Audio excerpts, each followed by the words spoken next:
Volume 3, Chapter 10. One morning, about 10 days after Mrs. Churchill's decease, Emma was called downstairs to Mr. Weston, who could not stay 5 minutes and wanted particularly to speak with her. He met her at the parlor door, and hardly asking her how she did, in the natural key of his voice, sunk it immediately to say, unheard by her father, "Can you come to Randall's at any time this morning? Do, if it be possible. Mrs. Weston wants to see you. She must see you." "Is she unwell?" "No, not at all. Only a little agitated. She would have ordered the carriage and come to you, but she must see you alone, and that you know," nodding towards her father. "Humph! Can you come?" "Certainly. This moment, if you please. It is impossible to refuse what you ask in such a way. But what can be the matter? Is she really not ill?" "Depend upon me, but ask no more questions. You will know it all in time. The most unaccountable business. But hush, hush!" To guess what all this meant was impossible even for Emma. Something really important seemed announced by his looks. But as her friend was well, she endeavored not to be uneasy, and settling it with her father that she would take her walk now, she and Mr. Weston were soon out of the house together and on their way at a quick pace for Randall's. "Now," said Emma, when they were fairly beyond the sweep gates, "now, Mr. Weston, do let me know what has happened." "No, no," he gravely replied. "Don't ask me. I promised my wife to leave it all to her. She will break it to you better than I can. Do not be impatient, Emma. It will all come out too soon." "Break it to me?" cried Emma, standing still with terror. "Good God! Mr. Weston, tell me at once. Something has happened in Brunswick Square. I know it has. Tell me, I charge you, tell me this moment what it is." "No, indeed, you are mistaken." "Mr. Weston, do not trifle with me. Consider how many of my dearest friends are now in Brunswick Square. Which of them is it? I charge you, by all that is sacred, not to attempt concealment." "Upon my word, Emma." "Your word. Why not your honor? Why not say upon your honor that it has nothing to do with any of them? Good heavens! What can be to be broke to me that does not relate to one of that family?" "Upon my honor," said he very seriously, "it does not. It is not in the smallest degree connected with any human being of the name of Knightley." Emma's courage returned, and she walked on. "I was wrong," he continued, "in talking of its being broke to you. I should not have used the expression.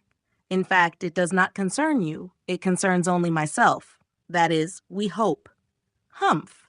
In short, my dear Emma, there is no occasion to be so uneasy about it. I don't say that it is not a disagreeable business, but things might be much worse. If we walk fast, we shall soon be at Randall's." Emma found that she must wait, and now it required little effort. She asked no more questions, therefore, merely employed her own fancy, and that soon pointed out to her the probability of its being some money concern, something just come to light of a disagreeable nature in the circumstances of the family, something which the late event at Richmond had brought forward. Her fancy was very active. Half a dozen natural children, perhaps, and poor Frank cut off. This, though very undesirable, would be no matter of agony to her. It inspired little more than an animating curiosity. "Who is that gentleman on horseback?" said she, as they proceeded, speaking more to assist Mr. Weston in keeping his secret than with any other view. "I do not know. One of the Otways. Not Frank. It is not Frank, I assure you. You will not see him. He is halfway to Windsor by this time." "Has your son been with you, then?" "Oh, yes. Did not you know? Well, well, never mind." For a moment he was silent, and then added, in a tone much more guarded and demure, "Yes, Frank came over this morning just to ask us how we did." They hurried on and were speedily at Randall's. "Well, my dear," said he as they entered the room, "I have brought her, and now I hope you will soon be better. I shall leave you together. There is no use in delay. I shall not be far off if you want me." And Emma distinctly heard him add, in a lower tone before he quitted the room, "I have been as good as my word. She has not the least idea." Mrs. Weston was looking so ill and had an air of so much perturbation that Emma's uneasiness increased, and the moment they were alone, she eagerly said, "What is it, my dear friend? Something of a very unpleasant nature, I find, has occurred. Do let me know directly what it is. I have been walking all this way in complete suspense.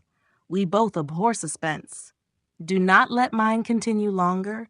It will do you good to speak of your distress, whatever it may be." "Have you indeed no idea?" said Mrs. Weston in a trembling voice. "Cannot you, my dear Emma, cannot you form a guess as to what you are to hear?" "So far as that it relates to Mr. Frank Churchill, I do guess." "You are right. It does relate to him, and I will tell you directly," resuming her work and seeming resolved against looking up. "He has been here this very morning on a most extraordinary errand. It is impossible to express our surprise. He came to speak to his father on a subject, to announce an attachment." She stopped to breathe. Emma thought first of herself and then of Harriet. "More than an attachment, indeed," resumed Mrs. Weston. "An engagement, a positive engagement. What will you say, Emma? What will anybody say when it is known that Frank Churchill and Miss Fairfax are engaged, nay, that they have been long engaged?" Emma even jumped with surprise, and, horror-struck, exclaimed, "Jane Fairfax! Good God! You are not serious? You do not mean it?" "You may well be amazed," returned Mrs. Weston, still averting her eyes, and talking on with eagerness that Emma might have time to recover. "You may well be amazed, but it is even so. There has been a solemn engagement between them ever since October, formed at Weymouth and kept a secret from everybody. Not a creature knowing it but themselves, neither the Campbells, nor her family, nor his. It is so wonderful that though perfectly convinced of the fact, it is yet almost incredible to myself. I can hardly believe it. I thought I knew him." Emma scarcely heard what was said. Her mind was divided between two ideas: her own former conversations with him about Miss Fairfax and poor Harriet, and for some time she could only exclaim and require confirmation, repeated confirmation. "Well," said she at last, trying to recover herself, "this is a circumstance which I must think of at least half a day before I can at all comprehend it. What? Engaged to her all the winter, before either of them came to Highbury? Engaged since October, secretly engaged. It has hurt me, Emma, very much.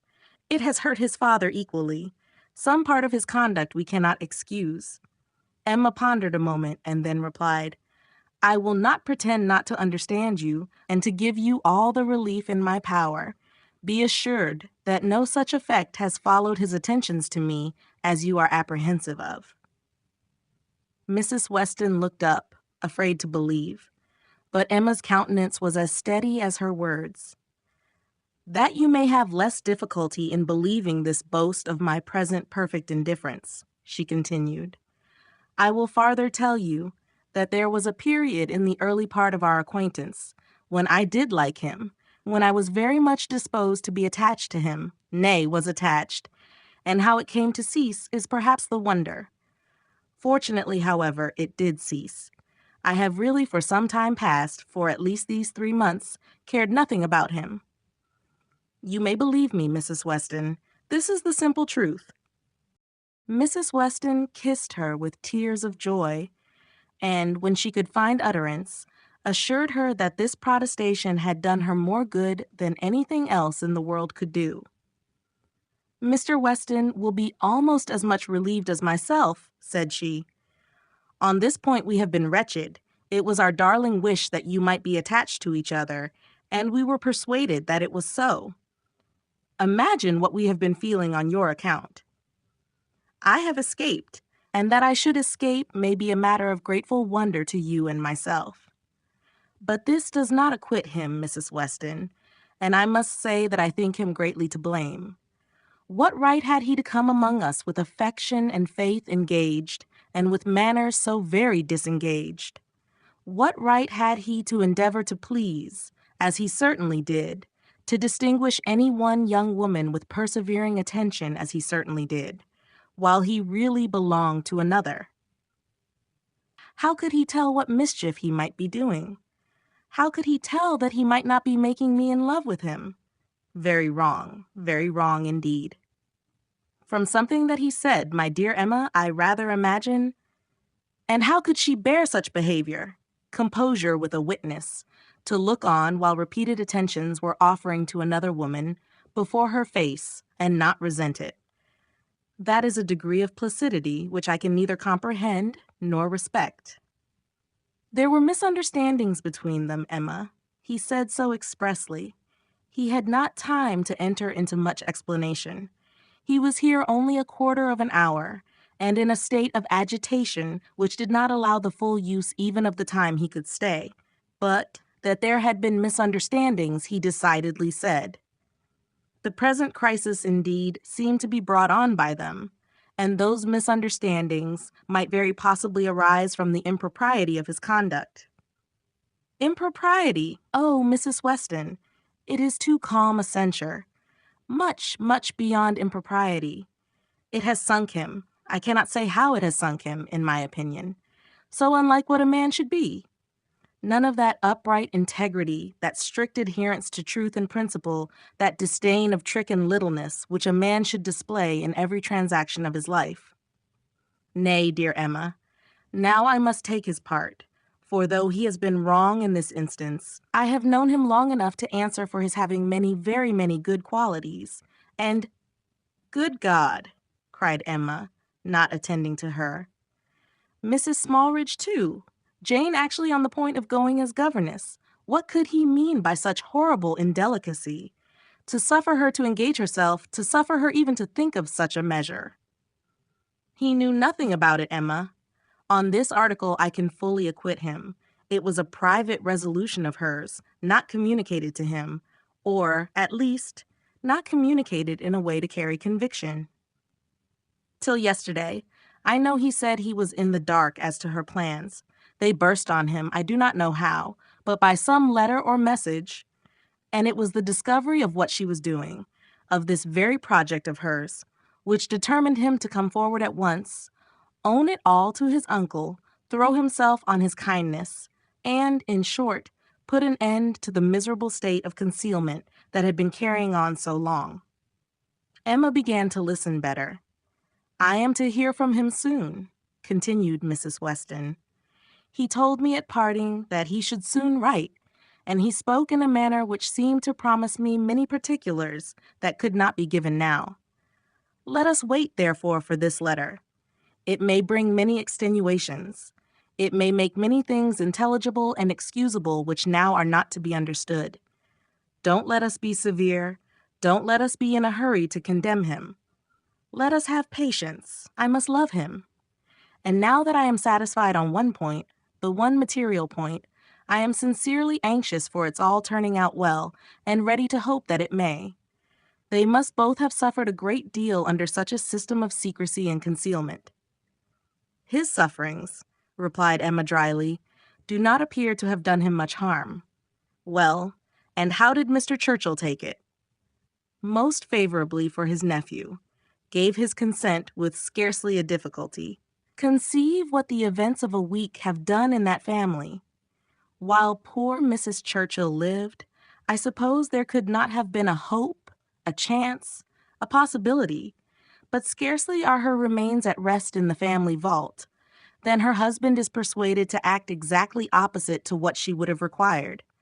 What a blessing it is when undue influence does not survive the grave. He gave his consent with very little persuasion. Ah, thought Emma, he would have done as much for Harriet. This was settled last night, and Frank was off with the light this morning. He stopped at Highbury, at the Bateses, I fancy, some time, and then came on hither, but was in such a hurry to get back to his uncle, to whom he is just now more necessary than ever, that, as I tell you, he could stay with us but a quarter of an hour. He was very much agitated, very much indeed, to a degree that made him appear quite a different creature from anything I had ever seen him before. In addition to all the rest, there had been the shock of finding her so very unwell, which he had had no previous suspicion of, and there was every appearance of his having been feeling a great deal. And do you really believe the affair to have been carrying on with such perfect secrecy? The Campbells, the Dixons, did none of them know of the engagement? Emma could not speak the name of Dixon without a little blush. None, not one. He positively said that it had been known to no being in the world but their two selves. Well, said Emma, I suppose we shall gradually grow reconciled to the idea, and I wish them very happy. But I shall always think it a very abominable sort of proceeding. What has it been but a system of hypocrisy and deceit, espionage and treachery? To come among us with professions of openness and simplicity, and such a league in secret to judge us all. Here have we been, the whole winter and spring, completely duped, fancying ourselves all on an equal footing of truth and honor, with two people in the midst of us who may have been carrying round, comparing, and sitting in judgment on sentiments and words that were never meant for both to hear. They must take the consequence if they have heard each other spoken of in a way not perfectly agreeable. I am quite easy on that head, replied Mrs. Weston. I am very sure that I never said anything of either to the other which both might not have heard. You are in luck. Your only blunder was confined to my ear when you imagined a certain friend of ours in love with the lady. True, but as I have always had a thoroughly good opinion of Miss Fairfax, I never could, under any blunder, have spoken ill of her. And as to speaking ill of him, there I must have been safe. At this moment Mr. Weston appeared at a little distance from the window, evidently on the watch. His wife gave him a look which invited him in, and while he was coming round, added, Now, dearest Emma, let me entreat you to say and look everything that may set his heart at ease, and incline him to be satisfied with the match. Let us make the best of it, and indeed, almost everything may be fairly said in her favor. It is not a connection to gratify, but if Mr. Churchill does not feel that, why should we?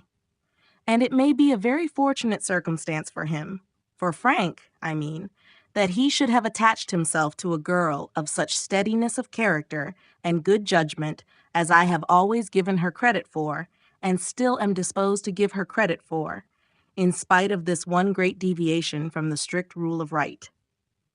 And how much may be said in her situation for even that error? Much indeed, cried Emma feelingly. If a woman can ever be excused for thinking only of herself, it is in a situation like Jane Fairfax's. Of such, one may almost say that the world is not theirs, nor the world's law. She met Mr. Weston on his entrance, with a smiling countenance, exclaiming, A very pretty trick you have been playing me, upon my word. This was a device, I suppose, to sport with my curiosity and exercise my talent of guessing. But you really frightened me. I thought you had lost half your property, at least.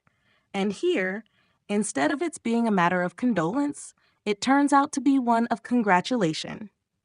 I congratulate you, Mr. Weston, with all my heart, on the prospect of having one of the most lovely and accomplished young women in England for your daughter. A glance or two between him and his wife convinced him that all was as right as this speech proclaimed, and its happy effect on his spirits was immediate. His air and voice recovered their usual briskness. He shook her heartily and gratefully by the hand, and entered on the subject in a manner to prove that he now only wanted time and persuasion to think the engagement no very bad thing. His companions suggested only what could palliate imprudence or smooth objections, and by the time they had talked it all over together, and he had talked it all over again with Emma, in their walk back to Hartfield, he was become perfectly reconciled, and not far from thinking it the very best thing that Frank could possibly have done.